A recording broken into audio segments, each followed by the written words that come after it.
Hello, this is Adolf. Welcome to the video lecture series on the course of building construction. This is the final video under the unit number 2. In this video, we are going to see about pumping method of dewatering and bearing capacity of soil. Let's start our lecture by the topic pumping method of dewatering. Dewatering is the process of removing water from the foundation trenches. See here the diagram. This is the initial water level and we are going to set a trench here. So we have, this is the initial water level and we make that water level up to this level. So that is draw down surface. But still it is some water available here. So we have to give a filter media to reduce the seepage of water from the surroundings.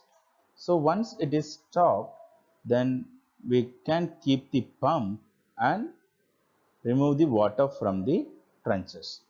So in this method, pumps are installed along the foundation trenches at suitable points. The water gaining access to the trench is pumped out. The pump to be used for dewatering should have the following features. The pump should be portable. So if the pump is portable, so it can be easily moved whenever it is required and wherever it is required. Second is the pump should be capable of handling water with impurities. So because we are digging the ground, so there will be a lot of impurities. It is not only be water, that the water may contain sand or any other earth materials. It will have. So the pump have to capable of handling the impurities also. Third one is the performance of pump should be reliable. And the fourth one is the pump should be of string make. So this is the diagram. It represents how this string make is working. So string is a rope made. So once you are rotating the wheel, so this rope attached to the piston, it will carry the water into the rising tube and the water will come out from the outlet. This is the string maker pump. So as the centrifugal pump fulfills all the above requirement. So in general, the centrifugal pumps are employed for the purpose of dewatering the foundation trenches. The next topic and the last topic in this unit is bearing capacity of soil. The bearing capacity of foundation soil is the intensity of load per unit area of the foundation. If the bearing capacity of soil is insufficient, then the construction of special type of foundation becomes important. The bearing capacity is measured by plate load test. So this is the arrangement of the plate load test. The diagram shows the arrangement of the plate load test. How we are going to perform the plate load test. This test is conducted in the site by digging a pit of size 30 centimeter to 60 centimeter square. So the bottom of the hole is made level. So here this is the size of the pit, that is 30 to 60 centimeters square, and we have to level the bottom. The surface should be level. Once the surface is leveled, we have to place the steel plate and the platform is prepared. So to place a steel plate in it and the loading and the test platform is prepared, and we have to use a dummy level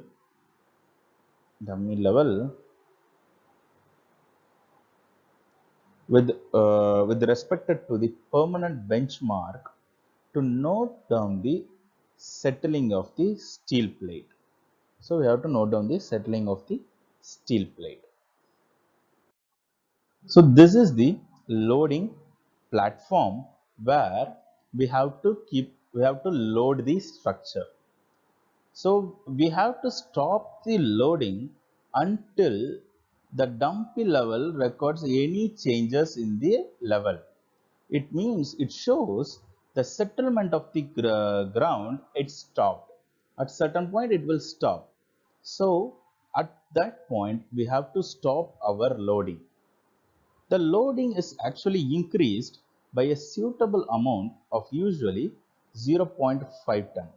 So from the beginning, the sandbags have the loading platform will have 0.5 tons of sandbag or any other material, and after some time it will gradually increases to 1 ton, and after some time it will increases to 1.5 ton and 2.2 ton 2.0 ton. So like this the loading will gradually increases, and this loading will be increased on the loading platform in the form of sandbags. In some areas they will in the form of cement bags. So it will be loaded. So once the loading is done, we have to record the results in the following performer. Here in this column, we have to mention the date and time of the taking reading. So if suppose it is some date like 16/9/2020, time almost 4 p.m. So what is the load at that time? 0.5 ton. Then again 17/9/2020, measurement time 8 a.m. We have to check whether any increase in settlement or not. And 17/9/2020, 4 p.m. settlement or not. And we are seeing at 18/9/2020 at 8 a.m. whether it is any settlement, or if any settlement is not there, we have to increase to the load to 1 ton. So this is how the increase in settlement. And the total settlement, first it is same. Second, we have to add a plus b. Third, a plus b plus c. For the 1 ton, we have to add a plus b plus c plus a1. Like this we have to get the total settlement. When we have to stop it, when there is no settlement occurs, we will stop this. So by observing the settlement of the plate under different loads, a load settlement curve is drawn, and from that curve we can find out the bearing capacity of the soil. So this is the procedure of the bearing capacity of soil. The next heading is types of soil, which is having what is the bearing capacity of the different types of soil. Ultimately, the load of the structure is coming on the soil. Whatever may be the loads, it will come to the soil only, and hence it is of utmost importance to know the strength and behavior of the soil. The term bearing capacity of the soil is used to indicate the maximum load per unit area which the soils resist safely without displacement. Dividing the ultimate bearing capacity of a soil by a factor of safety, it gives the safe bearing capacity of the soil. The maximum safe bearing capacity of different types of soil are shown in the table. So if you take soft, wet or muddy clay, the maximum bearing capacity is 5 tons per meter cube. If it is a black cotton soil, it is 15 tons per meter cube. If it is a soft clay, it is 10 tons per meter cube. Moist clay and sandy clay mixture, it is 15 tons per meter cube. Medium clay, it is 25. A compacted clay, it is 45. Fine, loose and dry sand, it is 10. Medium, compact and dry sand, it is 25 ton per meter cube. Compact sand gives 45 ton per meter cube. Loose gravel have the maximum bearing capacity of 25 tons per meter cube. Compact gravels will have 45 tons per meter cube. Soft rocks will have 45 tons per meter cube.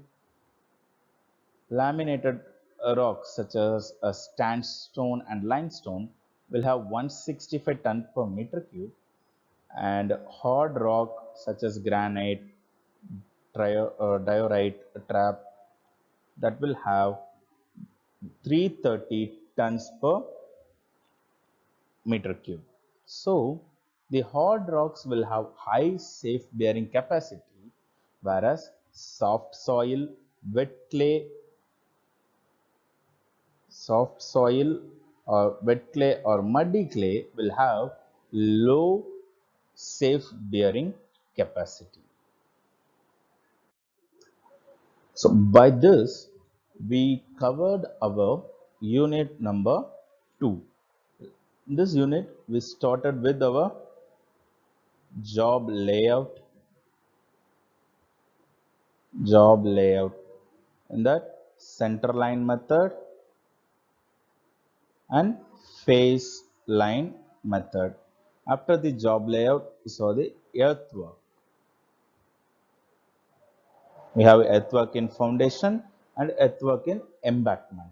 And what are the different methods of timbering and shuttering works in the foundation trenches we saw in the earthwork.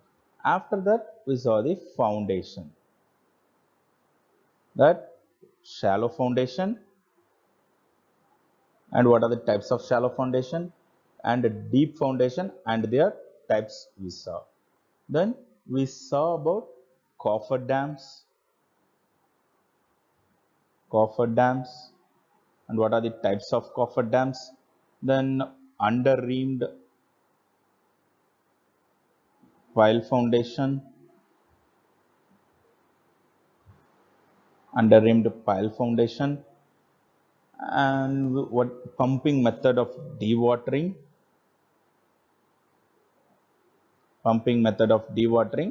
and what is the bearing capacity of foundation soil. So these many topics we covered in the unit number 2. Thank you.